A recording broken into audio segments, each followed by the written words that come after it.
Am 1. September 1939 begann Deutschland, seine Truppen in polnisches Gebiet zu schicken und eroberte zusammen mit der Sowjetunion innerhalb von 36 Tagen Polen.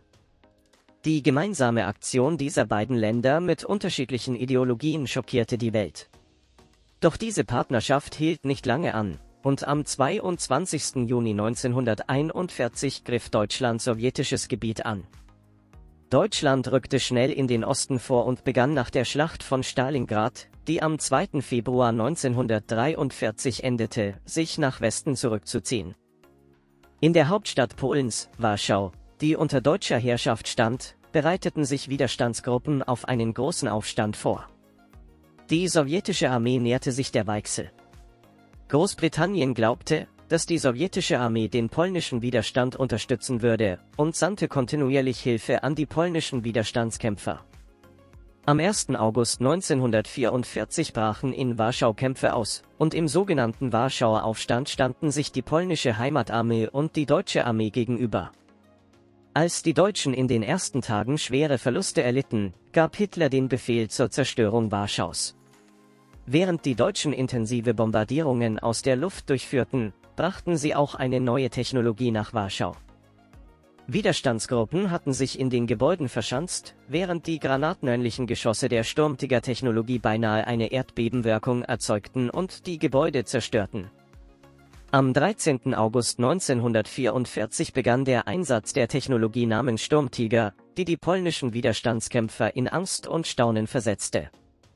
Der Sturmtiger, der als Raketenhaubitze oder Angriffspanzer klassifiziert wurde, blieb bis zum Ende des Zweiten Weltkriegs den Alliierten unbekannt.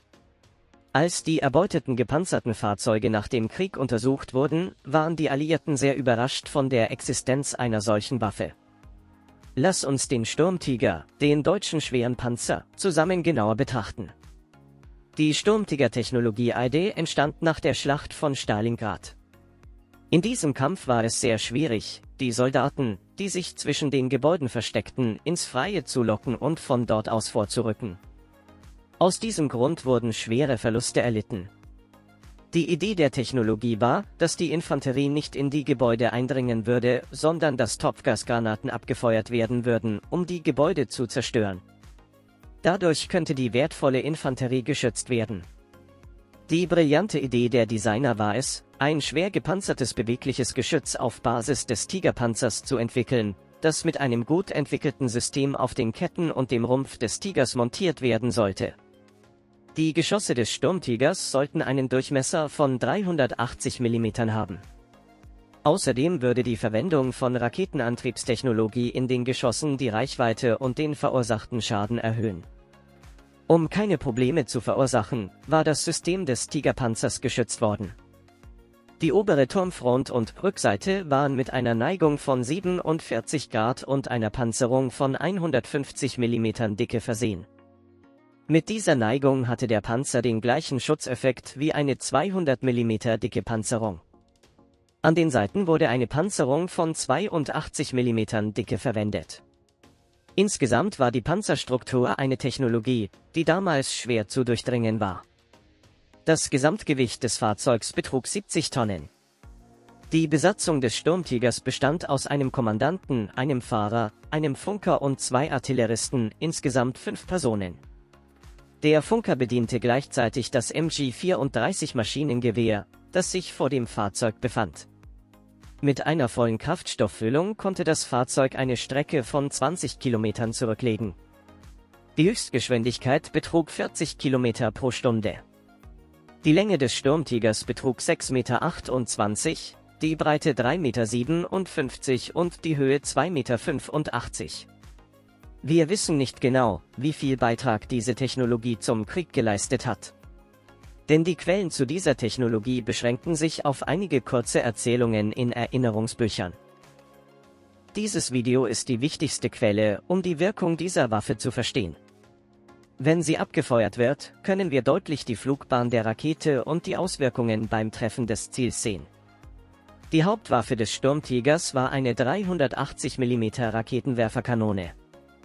Die Geschosse waren darauf ausgelegt, Betonstrukturen bis zu einer Tiefe von 2,5 Metern zu durchdringen und hatten eine Reichweite von 5600 Metern. Das 345 Kilogramm schwere Geschoss wurde mithilfe eines Krans am Heck des Fahrzeugs geladen, und das Fahrzeug konnte während der Fahrt nicht schießen. Wenn die Raketenmunition abgefeuert wurde, verwandelte sie sich in gewaltige Geschosse mit einem Gewicht von 345 Kilogramm und einer Geschwindigkeit von 250 Metern pro Sekunde. Aufgrund ihrer Größe konnte das Fahrzeug insgesamt 14 Geschosse transportieren, davon eines im Rohr. Nach dem Abfeuern musste die gesamte Besatzung, einschließlich des Kommandanten, arbeiten, um neue Geschosse zu laden. Der Raketenwerfer war eine mächtige Waffe, verursachte jedoch auch einige Probleme. Beim Abfeuern füllte das im Zuge der Raketenbrennstoffverbrennung entstehende Gas den Innenraum des Fahrzeugs und konnte nicht automatisch abgeführt werden. Insbesondere wenn die Waffe abgefeuert und dann eine Verlegung vorgenommen wurde, wurden Besatzungsmitglieder vergiftet. Die Soldaten fanden jedoch eine Lösung untereinander. Im Inneren des Fahrzeugs befanden sich Eimer mit Wasser und feuchten Tüchern. Wenn nach dem Abfeuern eine Bewegung erforderlich war, wickelten die Soldaten die Tücher um ihre Münder und hielten die gepanzerten Luken offen. Nach einer Weile würden die Gase mit Hilfe der von außen kommenden Luft zerstreut. Der Sturmtiger sollte eigentlich ein Unterstützungsfahrzeug für die Infanterie sein. Während des Krieges war Deutschland jedoch mehr auf Verteidigung als auf Angriff ausgerichtet. Es wurde zunächst beim Warschauer Aufstand eingesetzt, fand aber später vorwiegend Verwendung in Verteidigungsoperationen. Insgesamt wurden 18 dieser Fahrzeuge produziert, die größtenteils aus beschädigten Tigerpanzern umgebaut wurden, indem ihre Ketten entfernt und in Sturmtiger umgewandelt wurden. Der Sturmtiger wurde auch nach Hitlers letztem Angriff für die Verteidigung in die Hinterfront gebracht. Es gibt keinen offiziellen Bericht über eine Kampfsituation, in der der Sturmtiger zerstört wurde. Tatsächlich schien es zu jener Zeit sehr schwierig, dieses Fahrzeug durch Artilleriefeuer oder Panzer zu zerstören. Fahrzeuge, die vor Kriegsende aufgrund von Funktionsstörungen oder Treibstoffmangel aufgegeben wurden, wurden von ihren Besatzungen zerstört. Am Ende des Krieges wurden 2 Sturmtiger erbeutet und haben bis heute überlebt. Einer befindet sich in einem Panzermuseum in Deutschland und der andere in einem Tankmuseum in Russland. Lassen Sie uns nun versuchen, die Auswirkungen des Sturmtigers im Krieg anhand einiger Vergleiche zu verstehen. Die von den Deutschen als schwere Feldkanone eingesetzte 105 mm Kanone konnte zwischen 180 und 220 Schüsse pro Stunde abfeuern. Eine andere schwere Feldkanone, die 150 mm Feldkanone, konnte zwischen 100 und 120 Schüsse pro Stunde abfeuern. Obwohl der Sturmtiger nur 4 oder 5 Schüsse pro Stunde abfeuern konnte, erzielte er eine größere Wirkung als beide Feldkanonen. Zum Beispiel verursachten die Feldkanonen Schäden an Betonstrukturen, aber ihre Wirkung war nicht zerstörerisch. Der Sturmtiger hingegen konnte aufgrund seiner Durchschlagskraft eine ähnliche Wirkung wie ein starkes Erdbeben erzielen. Tatsächlich war diese Waffe ursprünglich für den Einsatz auf Schiffen zur Bekämpfung feindlicher Schiffe auf sie konzipiert. Das Ziel bestand darin, mit einem präzisen Treffer feindliche Schiffe zu versenken. Jedoch haben deutsche Wissenschaftler statt eine neue Technologie zu entwickeln, vorhandene Technologien kombiniert, um schnell die gewünschte Waffe zu erhalten. Wenn wir die Raketentechnologie betrachten, die die Deutschen besaßen, enthielt der Sprengkopf des Sturmtigers 125 Kilogramm Explosivstoff. Dieser Betrag war selbst im Vergleich zur Sprengstoffmenge der größten Kanone, die die deutsche Armee besaß, um das 20-fache größer. Daher scheint die Wirkung des Sturmtigers im Vergleich zu anderen Waffen enorm zu sein. Allerdings trat im Winter ein großes Problem auf. Es stellte sich heraus, dass der Sturmtiger bei Temperaturen unter -15 Grad Celsius nicht abgefeuert werden konnte.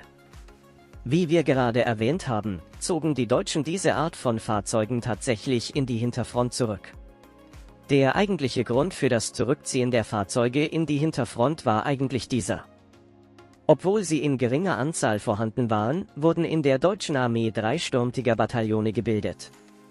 Ein Sturmtigerbataillon bestand aus 4 Offizieren und 78 Soldaten. Natürlich war dieses Bataillon nicht direkt für den Angriff bestimmt.